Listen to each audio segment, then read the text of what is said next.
All right, time to preview the best games of week 7 of college football. And let's start in Como.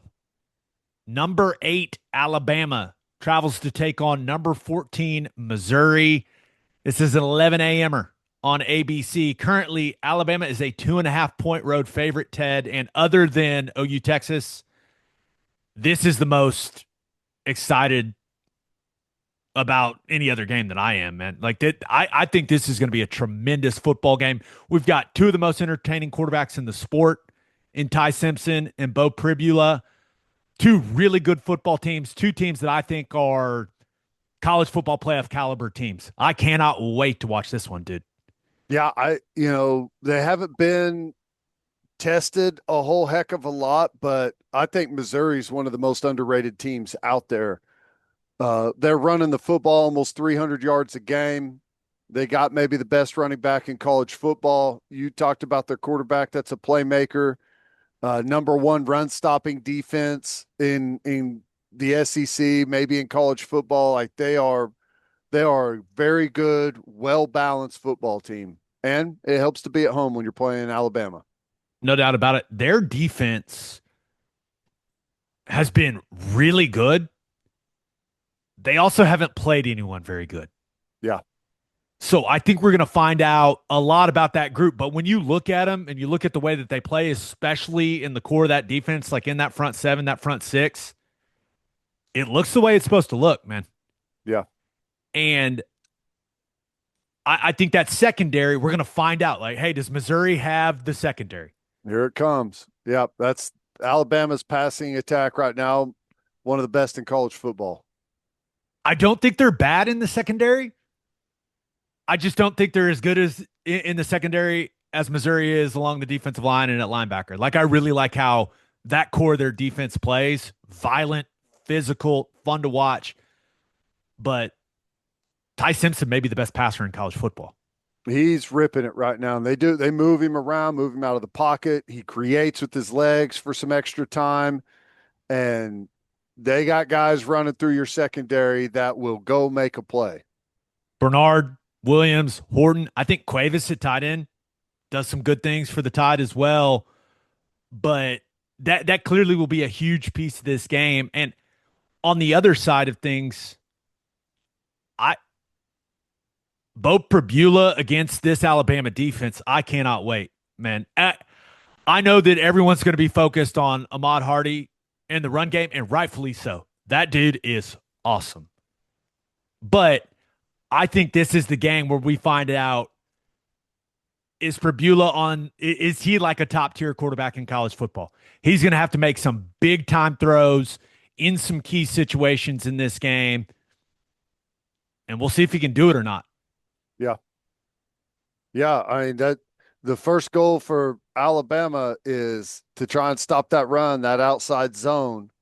And if you can accomplish that, now you got to keep Pribula from running around, creating, beating you with his legs on third and long, and um, they'll push the ball downfield as well. And he's a playmaker. He's gonna buy time, play some backyard football on you, but uh, it all starts to me with that run game, man. Like that's going to be the football game. Bama's defense has not been great No. against the run. In a perfect world, like for Missouri's offense, this is how it goes. Outside zone plays rolling. Some QB run game with Perbula's rolling. We build some play action and take some shots off the Yep. outside zone stuff. Yep. Let it fly. See if we can catch those Bama safeties with their eyes in the backfield, or really antsy to come up and play that run.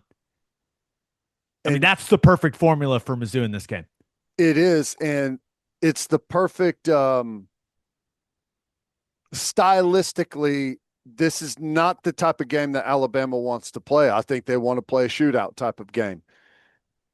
They are, in my opinion, a passing offense. Alabama is. And passing offenses, especially on the road, operate on rhythm. They need to keep the chains moving. They need to, keep the crowd out of it, limit third and longs, just keep doing their thing. But that run game from Missouri, it's hard to get in rhythm if you're standing on the sideline for a long time and then you go out and you get stuffed on first down, overthrow a play action on second, you're in third and long, and they force you to punt. You're right back over on the sideline, and here comes that run game again for Missouri possessing the football. I think it's a dangerous game stylistically for Alabama. Their run game with Jam Miller looked, with him back on the field against Vandy, it looked better for sure. But Yep. the play action stuff that Ty Simpson is so good at, it's super effective when the run game's cooking. Yep. So I'm with you, man. I think Missouri, they're going to try to load up and make sure that the run game doesn't get going, but it's hard to say that when you've got the receivers that Bama's got. They're going to have to find a balance there defensively. I think I think Alabama caught a break here with the 11 a.m. kick. Yeah, I agree 100%. I think you would agree. Missouri was the best road atmosphere we went to last year. And we went to Auburn, we went to LSU, we went to Ole Miss. It's pretty good. Yeah, I mean that just like anywhere else, Alabama comes to town, that place is going to be hopping, especially they're undefeated. Yeah, that it's going to be a hostile environment, and the 11 a.m. kick definitely is better for Alabama. Um, What do you think? I think it's clear. Alabama's playing really good ball. They have somehow, some way, like put that opener behind them, and they're rolling, especially offensively. But in my personal experience, definitely factors in here. I've been on a team that was number one in the country and went to Missouri and got beat. That was forever ago. I understand that. But I think this Missouri team, I think they've got a balanced team that's really good on both sides of the football. And I think that fan base is going to show up in a big way, and that's going to be a really tough place to play, even at 11 a.m. I'll take Missouri plus 2.5, and I think they are very much capable of winning this game if Bo Perbula makes some big-time throws. And this is also playing a big factor in me taking Missouri. Alabama has played Georgia and Vandy like in two back-to-back taxing, physical games. And Missouri is coming off a bye and has had 2 weeks to get ready for this one. Still haven't played a game outside of Missouri. Right? They haven't had to travel like they are. That is a fresh football team right now, and I'm with you. I'm taking Missouri in the 2.5, and I think I pick them to win the game too. I think it's going to be low scoring, tough. There's going to be a handful of big plays in this game that tell the story, I think. We both like Missouri. Do we like them enough to make it one of our battle bets? Yeah. If you're Absolutely. out there going, what is a battle bet? This is the perfect time to explain our new partnership and this competition that we've created for all our listeners. We have partnered with Battle Bets. So go to battlebets.app/OKBreakdown to join our league. Here's how all of this works. Each week you get $3,500 of fake money to place fake bets on college football. You bet some on spreads, some on over-unders, money lines, props. And you're going to compete against us and all the other listeners that join the league. So it's kind of like fantasy football league or like a March Madness pool. But here's the best part. Our friends at BattleBets, they're giving away $250 of real money to weekly winners, and they're giving $500 of real money to the leader of the league at the end of week 11 of college football. So this is a month-long competition. So yes, you heard this correctly. You join a free league, you download a free app, you make fake money bets, and you can win real money. Doesn't get better than that, Ted. Sounds like the best deal I've ever heard. Battlebets.app/OKBreakdown to download the free app and join our league. And this is going to be awesome. And it's free. So do it. I set mine up. I got my fake bets in last night, baby. I'm ready to roll. totally plan on winning the league. Oh, no, no, no. You can't win the league because I'm going to win the league. It's gonna You be can't. fun. We both can't win, or maybe we could tie. I don't know if there's a tie situation in there, but yes, battlebets.app/OK breakdown. I think this is going to be a lot of fun I for agree. our I'm listeners. looking forward to it. All right, let's move on to the next big game of week 7 of college football. Number 7, Indiana travels to Eugene to take on number 3, Oregon. This will be your 2:30 CBS game. And Oregon is currently a 7.5 point favorite at home. Ted, both teams coming off a bye, so they are rested. And we're about to find out if Indiana's for real or not. Yep. Autzen is considered one of the toughest places to play in college football. I assume that place will be breathing fire for this game. This should be a lot of fun. Yeah. Indiana has, last year they were great, beat everyone that they should, lost a couple of big games. Um, they've showed up this year and said that's not a one-time thing, that's not a fluke. That this program's going to be good. And I think they're better than they were last year. Um, I'm not sure that I, I'm not there yet that I can pick them to go on the road and beat who I think is one of the top 3 teams in the country. Well balanced, um, playmakers on both sides of the ball, at home, traveling across the country. I'm taking Oregon. I know it's 7.5, but I'm I just I'm very, very curious with Indiana. And if they can keep this one close, be right there, have a chance to win it late, I think I'll be a buyer with Indiana that okay, they're they're for real. They went on the road and stood toe to toe with one of the best football teams in the country. Yeah, this team is legit. The QB matchup in this game is going to have a lot of NFL personnel watching it. I think there are a lot of people that think Dante Moore or Fernando Mendoza can be QB1 in the next draft. So, Mendoza is probably one of the best unknowns in college football with how good he's played, and this is a big opportunity for him to get right in the conversation, not just with the people that follow the sport every day like he is now, but with the general college football public. dude, if Indiana wins this game, do you realize like the shakeup that will take place in the college football discourse? Wild. I mean, people will be questioning Lanning when it comes to the big game stuff.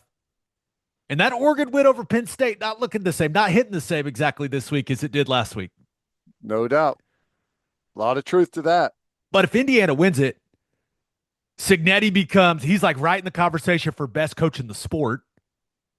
Fernando Mendoza, we mentioned it. Hey, number 1 QB off the board, possibly. Heisman Trophy conversation starts if they win this game. It's Didn't you start talking about, hey, is Indiana the best team in the Big Ten? Yeah. Like Well, that's a conversation that takes place if Indiana finds a way to go and win this game. But I just don't know if they're going to be able to match Oregon's explosiveness offensively. I agree. It is nice though to be able to be, a top 10 team and really all the pressure is on your opponent. Like Indiana still has that. Like they've got the number next to them, but it's still Indiana. And I, to me, the pressure firmly on Oregon's side in this one. And I think that's a big benefit to be able to go say, no one believes in you. No one thinks you should be here. Just go cut it loose and have fun and, you know, play like you want to. And we'll see. Like I'm taking Oregon, but this is a big moment. I want to jump on board with Indiana, but these are the games that you're like, don't go. I don't, they're going to roll through the Minnesotas, the Rutgers, we know that. But if you really want to take that next step, this is the opportunity. Give me Oregon -7.5. Yep. I just kind of feel like Indiana's walking into a buzzsaw here. Oregon at its best At home, I think it's just too much for Indiana, even though Surratt and Cooper, like those receivers, they've got some big play guys. I know everyone wants to talk about the RPO stuff and the efficiency of Mendoza, but like they've got some big play guys if they need those. But Lanning is going to have some ridiculous motivational tactic. He's going to take everything Signetti's ever said and make it into one giant clip that's going to get the team going. I think Indiana's a really good football team. I think they're leaving Eugene with like a 10-point loss. So Yeah, yeah, I'll lay the 7.5 with Oregon. I'm with you. Careful landing. You're going to have a camera on you the entire time you're out there. So let's rein it in a little bit. Well, I think the locker room is where Well, I'm just saying, like, everyone's going to be searching for clues in his a movement. glass table inside is probably the most likely option here. No, yeah, I people are going to continue to keep an eye on his mannerisms there on the sideline. That's right. That's right. All right, our last game. Florida at number 5 Texas A&M. This will be 6 p.m. on ESPN, and A&M is currently a 7.5-point favorite there at Kyle Field. But Florida bringing some momentum into this game. Ted, after the win over Texas, that Florida offense showed life. That was DJ Lagway's best game of the season by far. Their offensive line played their best game of the season by far. Jaden Ball is a dude at running back. But Texas A&M is starting to put together a nice body of work, man, and they're coming off a really solid win over Mississippi State. They got to have a lot of confidence coming into the game. Kyle Field is a big home field advantage. I think this is going to be a lower scoring game. I think we go back to seeing what I think Florida is, and that's a average SEC team. I don't have faith that Florida's figured out all of their problems. I don't either. I think A&M wins the football game, but I don't think they cover I think 7.5 is too much. I'm with you. This field goal game, in my mind, low scoring. A&M is really good, but their offense is, it's not a high functioning, high powered offense. Their defense is legit. And I think Florida's defense is underrated. They've done a really good job this year, did a great job against LSU. They've kept them in all of their games, did a great job against Texas.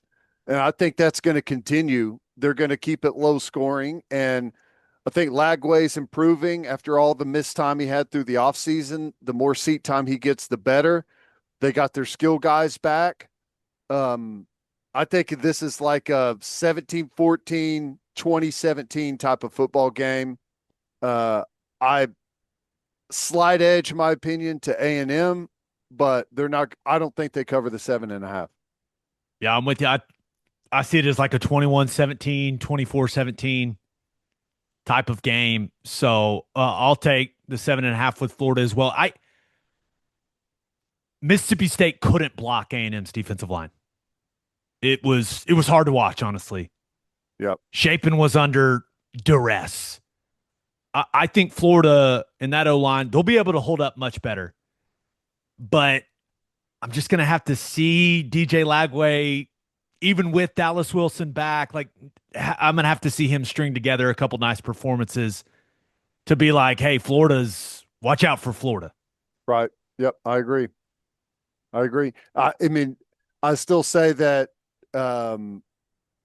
Florida's record is a benefit for them. Now, beating Texas changes some things, but that everyone still sees those losses and feels like it's the same Florida team that you saw right out of the gate. And are they going to be a super, like a top tier SEC team? I don't think so, but they have the capability to play like that in stretches. We'll see if they can get hot here, but give me Florida in the points, A&M to win the game. I'm with you. I don't think Florida's defense will have close to the level of success at the point of attack that they had against Texas. We talked about it earlier. Like Texas' offensive line situation is not good. Yeah. Right now. They're going This Florida defense is going from playing one of the worst O lines in the SEC to playing arguably the best in A&M. So I'm pretty excited to watch that battle at the point of attack. I think it comes down to Marcel Reed and his decision making in the passing game. If he just takes what's there, what they're giving to him, I think A&M will be fine. I think they'll win the game, but I'll be surprised if this isn't a close game in the fourth quarter. Yep. I think the turnover stat's going to tell the story in this one. Yeah. I think it's going to be really close, and whoever wins the turnover battle, field position battle, probably going to be a little easier to score and gives them a huge advantage.